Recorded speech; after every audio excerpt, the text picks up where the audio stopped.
दोस्तों, मनुष्य का जीवन सदैव प्रसन्नता से भरा रहे, ऐसा आवश्यक नहीं है। सुख और दुख एक ही सिक्के के दो पहलू हैं। यदि मनुष्य के जीवन में दुख और बुरा समय नहीं होगा, तब वह अच्छे समय के महत्व को कभी नहीं समझ पाएगा। कई व्यक्ति ऐसे होते हैं, जब उनके जीवन में समस्याएं आती हैं, तब वह बार बार यही कहते हैं कि आखिर अच्छा समय कब आएगा। किंतु अच्छा समय भाग्य पर निर्भर करता है।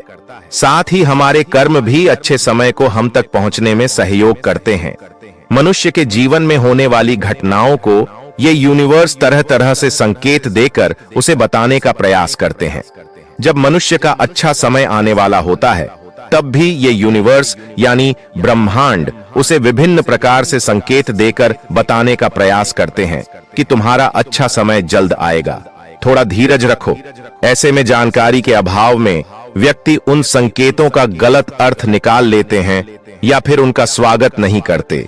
इस प्रकार जब परेशानियां उनका पीछा नहीं छोड़ते हैं, तब वह निराश हो जाते हैं। आज हम आपको इस वीडियो में बताने वाले हैं कि अच्छे समय आने के क्या संकेत होते हैं और किस प्रकार से इन संकेतों का स्वागत करना चाहिए। दोस्तों, गौतम बुद्ध की शिक्षा हर किसी के जीवन को नई दिशा दे सकती है।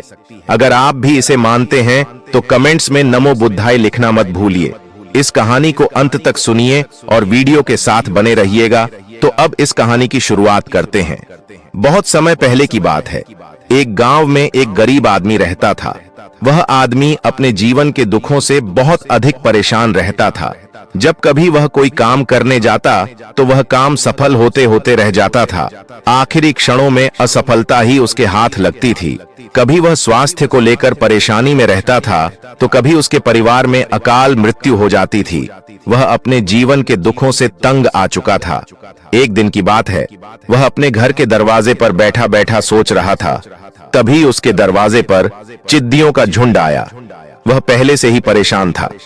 चिड़ियों को देखकर वह उन्हें भगाना शुरू कर दिया। सभी चिड़ियां उसके दरवाजे से दूर हो गईं। उस व्यक्ति की यह विशेष आदत थी, जब भी वह किसी जानवर को अपने घर के आसपास देखता था, तब उसे मारने और भगाने लगता था। साधु संतों को देखकर वह कभी उन्हें प्रणाम नहीं करता था, बल्कि मुंह फेर कर वहां से चला जाता था।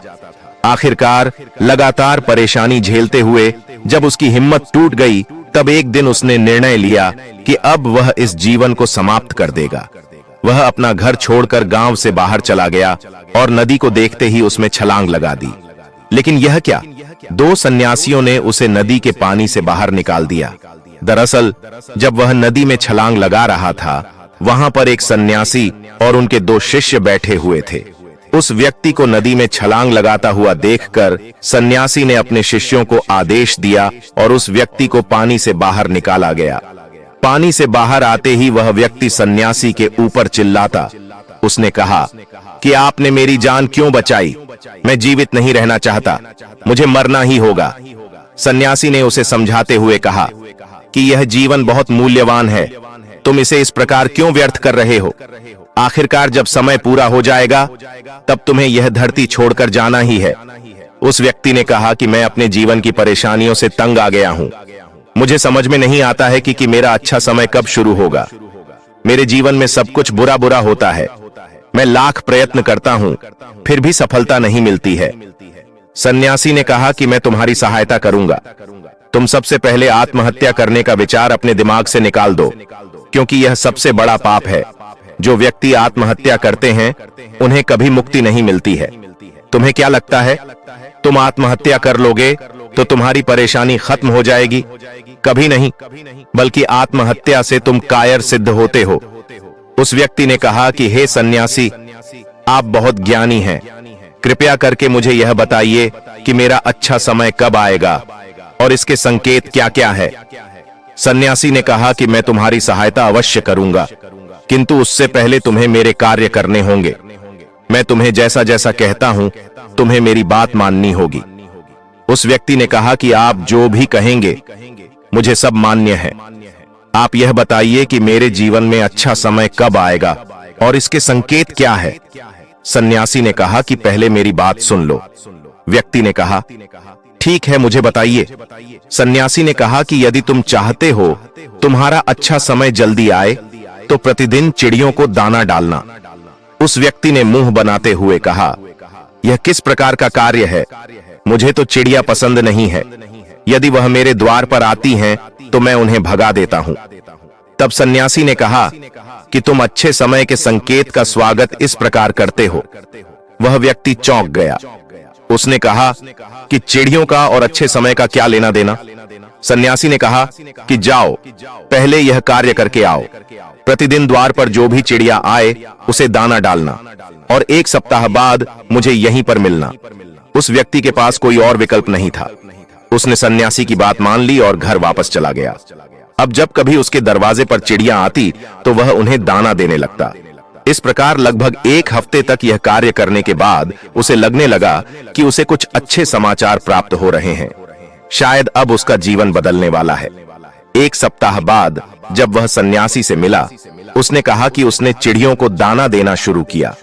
अब उसे कुछ अच्छे समाचार मिलने लगे। सन्यासी ने उस व्यक्ति को समझाते हुए कहा, कई बार व्यक्ति अपनी परेशानी और अपने गुस्से में अपने जीवन में आने वाले अच्छे संकेतों को स्वयं से दूर कर देते हैं। जीवन में कुछ ऐसी आकस्मिक बातें होती हैं जिनके प्रभाव से यह पता चलता है कि जीवन में अब अच्छा समय आने वाला है। उस व्यक्ति ने कहा कि अब आप मुझे बताइए कि अच्छे समय के क्या संकेत है। सन्यासी ने कहा, मैं तुम्हें कुछ संकेत बताना जा रहा हूं, ध्यान से सुनना। सन्यासी ने बताना शुरू किया। उन्होंने कहा कि पहला संकेत चिड़िया, गौरैया इत्यादि का द्वार पर आना। 1 सप्ताह तक चिड़ियों को दाना देने के बाद तुम्हें यह समझ में आ गया होगा कि उनका हमारे जीवन में कितना महत्व है। दरअसल चिड़ियां ईश्वर की प्रिय होती है। यह छोटे जीव बहुत ही निर्दोष होते हैं। जीवन में जब भी कुछ अच्छा होने वाला होता है, तब ईश्वर ब्रह्मांड उन्हें संदेश वाहक के रूप में मनुष्य के द्वार पर भेजते हैं। यदि मनुष्य उनका स्वागत अच्छे से करते हैं, उन्हें दाना पानी देते हैं, तब अच्छा समय जल्दी आता है। लेकिन यदि मनुष्य उनके साथ खराब व्यवहार करे, तब अच्छा समय भी दूर चला जाता है। इसलिए हमेशा दरवाजे पर चिड़िया आए तो उसका स्वागत करना चाहिए। दूसरा संकेत, गाय का द्वार पर आना। गाय एक ऐसी जानवर है जो हमें दूध देती है। इस दूध को देवता अमृत समान मानते हैं। वेदों और शास्त्रों में गायों की पूजा का भी विधान है। कहा जाता है कि जब कभी घर में रोटी बनती है तो पहली रोटी गाय को समर्पित करना चाहिए। जब कभी घर के आसपास गाय दिखाई दे तो उसे अच्छा संकेत मानते हुए रोटी अवश्य खिलाना चाहिए। गाय ईश्वर को प्रिय होती है। जो भी मन से गाय की सेवा करते हैं, ईश्वर उनके ऊपर प्रसन्न रहते हैं। गाय को कभी परेशान नहीं करना चाहिए, बल्कि उन्हें ईश्वर का संदेश वाहक मानकर सदैव उनके स्वागत करना चाहिए। तीसरा संकेत, स्वप्न में पूर्वजों के दर्शन होना। यदि कभी भी स्वप्न में पूर्वजों के दर्शन हो तो इसे अच्छा संकेत मानना चाहिए। हमारे पूर्वज भले ही हमसे दूर होते हैं, किंतु किसी न किसी प्रकार से वह हमसे जुड़े होते हैं। उनका स्वप्न में आना अच्छे समय आने का संकेत होता है। वह हमें आने वाले अच्छे समय के लिए संदेश देने आते हैं। इसलिए जब कभी सपने में पूर्वजों के दर्शन हो तो इसे बुरा नहीं मानना चाहिए, बल्कि उसे अच्छा मानते हुए मन को प्रसन्न रखना चाहिए। अपने पूर्वजों के प्रति सदैव नतमस्तक रहना चाहिए और प्रतिदिन उन्हें ईश्वर मानकर प्रणाम अवश्य करना चाहिए। चौथा संकेत, पूजा करते आंखों में आंसू आना। आमतौर पर पूजा पाठ नित्य कर्म होते हैं।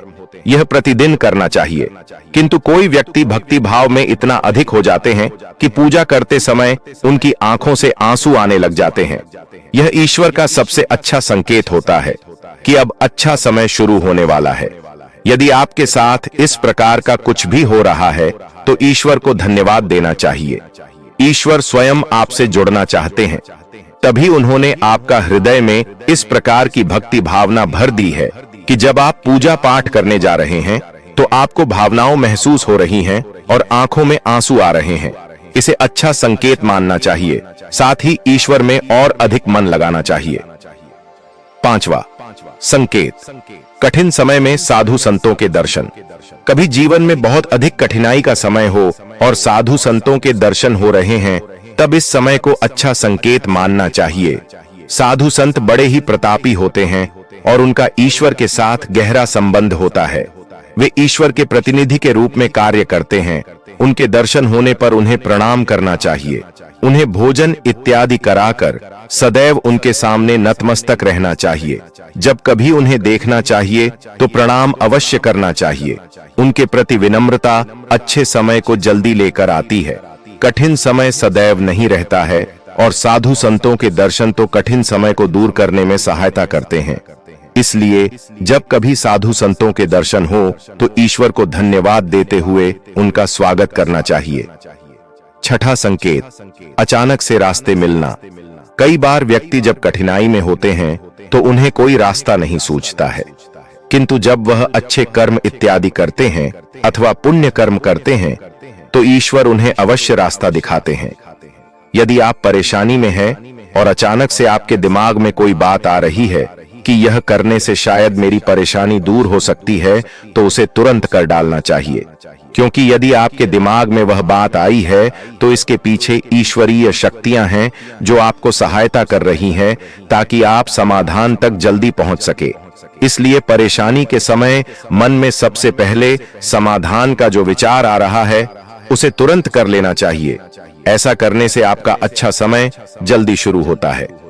सन्यासी की बातें सुनकर उस व्यक्ति ने उन्हें धन्यवाद दिया और कहा कि आपने मेरे जीवन की रक्षा की है।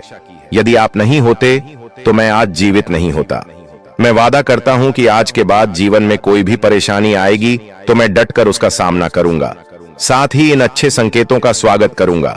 कभी किसी जानवर को देखकर उस पर अत्याचार नहीं करूंगा। इस प्रकार सन्यासी ने उस व्यक्ति को जीवन की नई राह दिखाई। तो दोस्तों, उम्मीद करता हूं कि आप सभी को यह कहानी जरूर पसंद आई होगी। इसी प्रकार और भी कहानियों को सुनने के लिए हमारे चैनल को सब्सक्राइब जरूर करें। धन्यवाद।